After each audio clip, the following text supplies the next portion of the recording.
Cavs last night. His former team putting up 46, 8, and 6. He also made 19 of his 26 shots in 7 of 11 from three-point range. Still the king.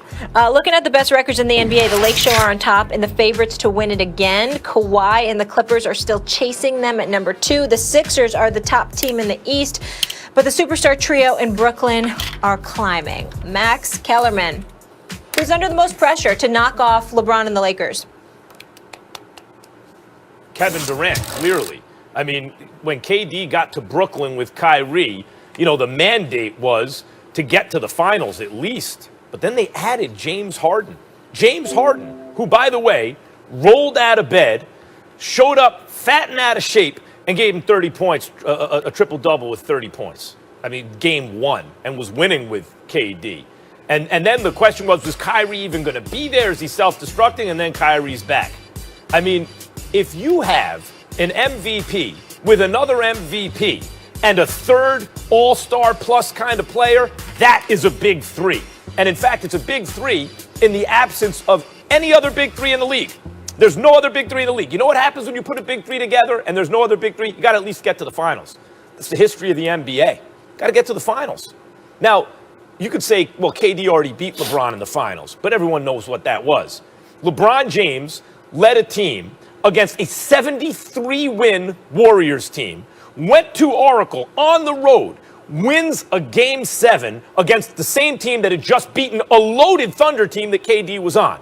KD and the Warriors looked at each other and said, this LeBron dude, got together, and at that point, everyone in the world knew there's nothing you could do to stop him. It's not a level playing field. It's impossible to beat that team. So what? KD has 2 wins in the finals over LeBron. There's no way not to on that Warriors team. This is different. Now KD's like, okay, watch this. He made a courageous decision. I'm going to go somewhere, put together a team like LeBron does, and meet this dude head on. You have James Harden and Kyrie Irving, and you're Kevin Durant, who joined the 73-win team to beat LeBron. There is no more pressure on any player to knock LeBron off his throne than there is on Kevin Durant. Max Kellerman, I don't at this point disagree with you. I know I'm supposed to, but I don't at this point disagree with you, particularly since James Harden arrived. What I would tell you, however, because James Harden arrived and they had won 2 straight and James Harden was averaging 34 and did the triple-double and him and KD came out the blocks vibing, and then Kyrie came back and they lost back-to-back games to Cleveland, even though he was averaging, he's averaging 28 points a game. He averaged 37.5 in those 2 games. He shot twice as much as James Harden. What I would say to you is that I don't disagree with you about Kevin Durant, but I can't let Kawhi Leonard off the hook, y'all. I really, really have a problem. And don't get me wrong, I don't mean have a problem. Kawhi's a good guy. Kawhi's a star. He plays on both ends of the floor. I'm only speaking in purely basketball sense. Kawhi is in L.A. Kawhi came to L.A. as a champion out of Toronto saying, there's a new sheriff in town. They marketed Kawhi Leonard as being the new sheriff in town. You had the king's crown dangling from his convertible, okay, driving down the highway in L.A., knowing LeBron was in town. That's what you came to town to say. That's what you came to town to claim, okay? And then LeBron answered the call. They handled their business in the first 2 rounds. They went to the conference finals, was waiting for you. You had a 3-1 lead. You lost to the Denver Nuggets. I'm sorry, I can't let Kawhi Leonard off the hook. Kawhi Leonard is a superstar in this game as a player. He's not superstar box office, but he's a superstar as a player. You in the same town, playing in the same arena. You got the Clippers to make all these concessions so you can have your man Paul George, who's giving you 23 a night, by the way. You averaging 26 a game, 26, 5, and 5. Shooting better than 50% from the field. Y'all on a 7-game winning streak. Y'all 13 and 4 on the season. This is what you bringing to the table. I can't be looking at Kevin Durant in Brooklyn and just gloss over the fact that Kawhi Leonard was.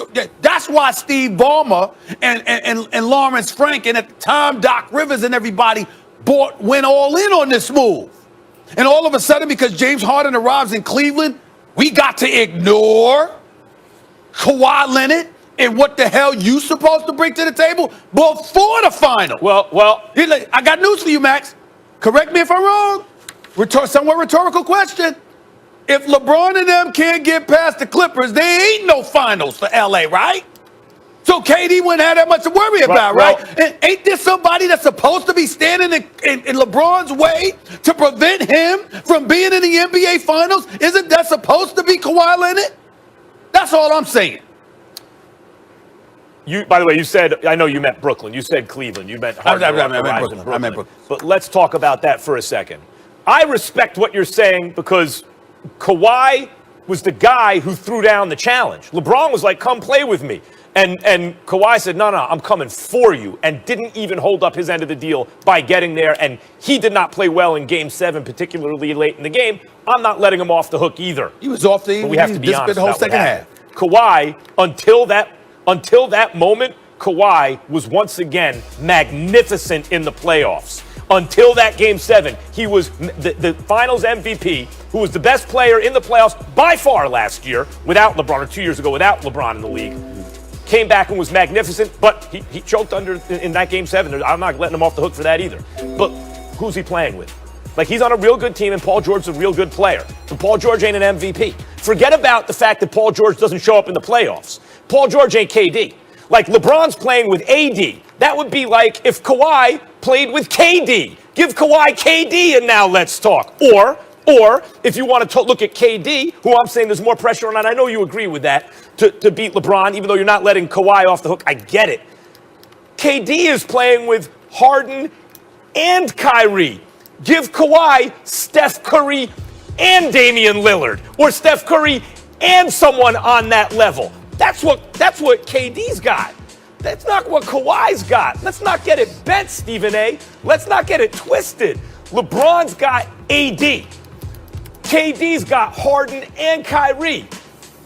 And the fact of the matter is, I'm not disagreeing. This dude, Kawhi, has Paul George, who's not on those guys' levels, Harden or AD. He's not on their levels, but especially under pressure. You would have a point if they didn't lose a 3-1 to Jamal Murray in Game 7. It ain't just about Kawhi on the offensive end. Kawhi Leonard was known as one of the elite defenders. None of them wanted a part of Jamal Murray. He dropped 40 in a Game 7. At the same time, they disappeared. I'm sorry, I can't let Kawhi Leonard off the hook on that. You in LA for a reason. Handle your business. We want to see LeBron versus Kawhi Leonard. Where's that confrontation? Kawhi Leonard owes us that. LeBron doesn't. He held up his end of the bargain. Where's Kawhi? Where is he? That's what I want to see before you get to KD. All right, according to Caesars in Vegas, Lakers have the best odds, followed by the Nets and the Clippers. Speaking of the Lakers. Meanwhile, let's go to the performance of the night, and it came from another who we sometimes call the GOAT. That's LeBron James. Back home in Cleveland, said it was the home cooking. Had dinner at his mom's house the night before they went out last night and dropped 46 on the Cavs. Look at him there, late in the first, knocking down a 3. He had 17 in the first quarter. Then first play of the second, look at the dime. Little dish, 6 assists for LeBron. That one to Montrezl Harrell, who had 15 points off the bench. Lakers up 13, but in the fourth quarter, this was a close game. Lakers up just 2. LeBron, defense, offense, flush. He was 19 of 26 from the floor.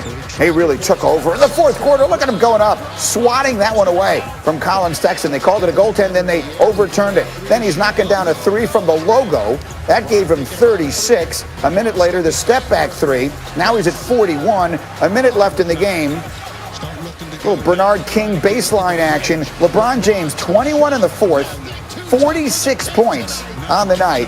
The Lakers remain perfect on the road. They win it in Cleveland, 115 to 108. So they're 10-0 on the road. And with that 46 points, he's the oldest Laker with a 40-point game since Kobe Bryant scored 60 in the final game of his career. And of course, today marks the 1-year anniversary of Kobe's tragic death. It was Sunday, January 26th of 2020, when Bryant and his 13-year-old daughter Gianna and 7 others were killed in a helicopter crash in Calabasas, California.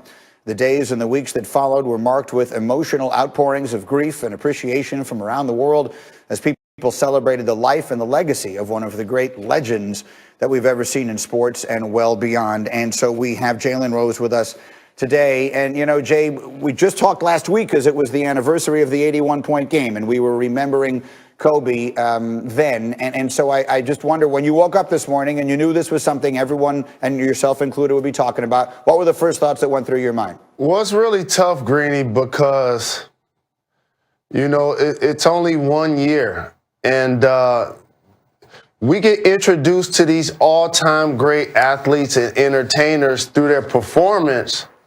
But then when you start to get to know them and appreciate that there's a game of life that comes with this. And Kobe Bryant being drafted in 1996, and Jerry West saying that that was the greatest workout that he'd ever seen.